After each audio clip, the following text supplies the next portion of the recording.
Why did you guys decide to go by Moon Buggy this time? It was the first time, right? Yeah, this is the first time.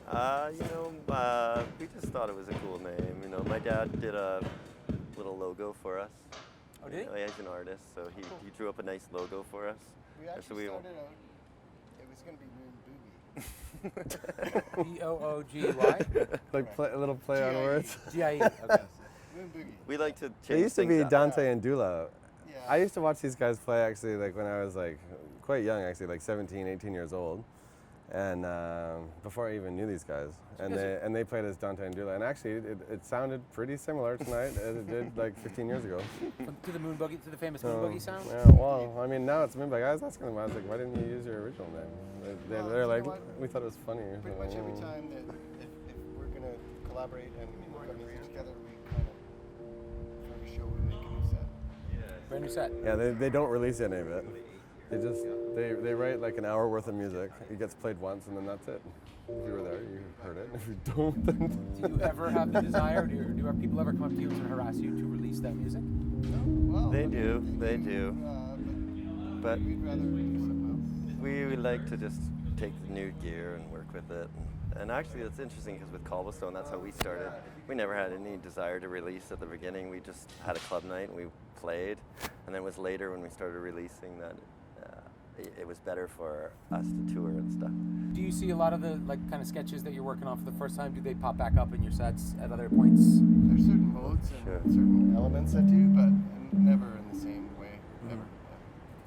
Yeah. We have like a couple like tricks up our sleeve and stuff. It's like sometimes I can hear like similarities of things that are happening and stuff, and I kind of know how to follow. We've been playing for a long time, so it's like I can hear sometimes. It's like that we're going in similar directions, and I can kind of know where to follow, but it's always totally different. So you saw them play when you were 17, 18. That was what? You guys must be in your 50s now, at least. No. So how did you hook up with them? Dan asked me to. He wanted to start a band, and he asked me to play bass lines and drums, and Pat and the Mole to start the Modern D-Clef Quartet. And I knew them before, of course, a little bit, but yeah, it was Dan's idea. He wanted to start a band, so we started doing it, and we actually never. It was the same kind of thing. It was just like we just got together and improvised. So the first time we actually all played together as a four-piece was on stage in a club. Wow. And it was nice. It was like we lived in a, it's like Victoria's, how many people is it? Like 300,000 people or something like that.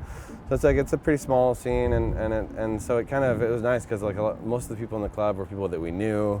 It was pretty comfortable. It was like a nice kind of like testing ground to be able to really experiment and kind of learn.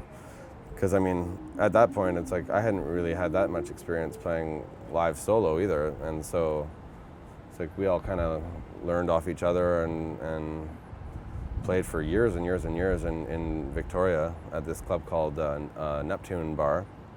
It's actually James is here actually this weekend, so it was nice to see him. But yeah, I mean, it was nice to kind of be able to play so long in Victoria before we started playing in Europe.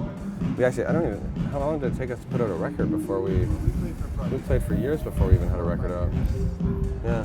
We had this thing where we had a residency at this Neptune Bar, and every 2 weeks we would set up, and it's like I'd pretty much bring like my whole studio down because it's like where I lived, so it's like this massive amount of gear and stuff, and we always had a new guest every time, and that would come in, and so I'll play with you. Yeah. So sometimes like one of our friends like Dan Lapp would come in and play trumpet and violin, and then the next weekend it would be Murumba Mazuva playing Zimbabwean rhythms with marimbas and stuff, and it was always changing and always different, and it was really nice because we kind of got to meet all these different musicians, and trying to adapt to like what they are doing and then what we're doing, and we were still like, it was pretty, we were still pretty young and like just learning even how we all sounded.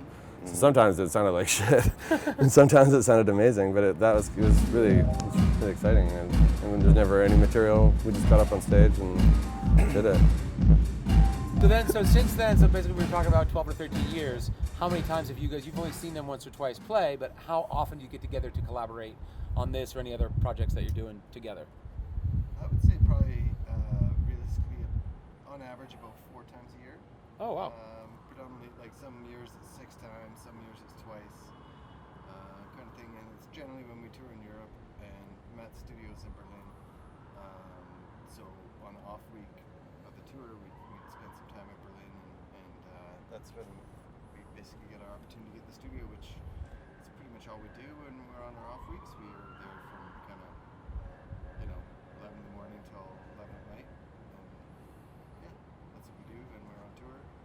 Ebb and flow, it changes. Yeah. There was years where it was a lot more, for sure, and there's so pretty fortunate to just do what we do. But when we get there, we work. It's fun.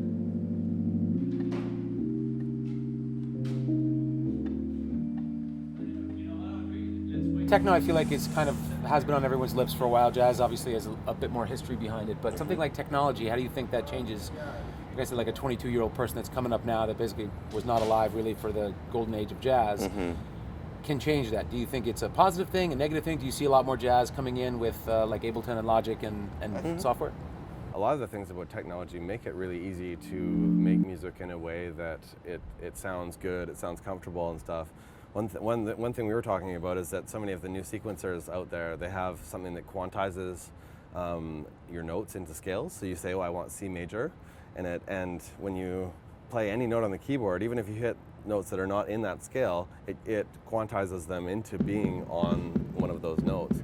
And so a lot of people these days are making music where it's just like they pick a scale, they put all the notes in that scale, and they make a song, and it's like, yeah, harmonically it sounds okay, and they're like, oh wow, this is working. It's like there's nothing that's making me go But the problem is that it's all of those little small intonations of using the other notes, sliding into other things, moving into some tension, a little bit of this. That's actually what music is all about.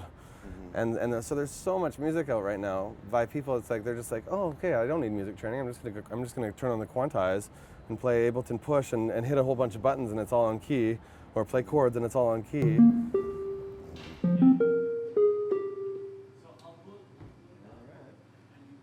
Do you ever give yourselves like something like that, like to say we usually work like this, we use whatever software we use, but to do this track or this album, we're going to put some constraints on it and say we can only use. As a matter of fact, for the last record we put out, which I think we were talking about earlier that we're really pleased with, Northern Lights, was we spent, before we even did anything musical in the studio, we spent the whole time setting up the studio in terms of how we were going to patch it, through the modulars with the certain restrictions, saying, okay, this, like, we're basically setting up a context for us to jam in for this week. Like we generally have a week to jam together, and sometimes we'll just show up and let it loose, but this time in particular we said, well, before we do anything, we're going to spend basically 6 or 8 hours to set up the parameters for what we can and can't do in terms of what the machines will let us do to some degree. Is that a fair statement? And then, so we basically set up the architecture for that beforehand, and then just played for 3 days. Also, too, with our album before that, we were writing it in my studio, and we kind of hit a wall because there's a lot of gear in my studio, and we were kind of like, oh, it's like, let's just use all of it, you know. It's like, let's put a note here and a bass line here and a chords there. And I think it was because there were so many possibilities. It just kind of, in a way, it wasn't really sounding like us. Option paralysis. And I mean, I don't know how people do it with computers, because the thing is with computers, it's like it's infinite. So to try and get a sound and try and nail down something and do something that has context and like, you know, make sense with everything. I don't know. But anyway, so what we did, we wrote a couple of tracks and listened to them back, like, what were we doing? And then afterwards we're like, you know what? It's like, why don't we just make the album with what we play with on stage? Because that's actually, like, who we are is actually what we are on stage. We started on stage and we played for years before we ever made a record. And so once we did that, and we just said, okay, you know, it's like Dan's gonna play Rhodes and vocoder. We're gonna pick a couple synths, you know. It was kind of like JX3P, SH101, and some drum machines. You know, it's like we'll have some samples, And that kind of having those limitations and kind of, we just said we're not even touching all that other gear, and that kind of made it much easier to write. And then all of a sudden, it was like, I think we wrote the album in like 2 weeks or something like that, and then it all kind of came together because we made those limitations. But when we had all these options of like, hey, let's use every synthesizer in our studio, Right. it just, everything sounded so different, and it wasn't really us, you know.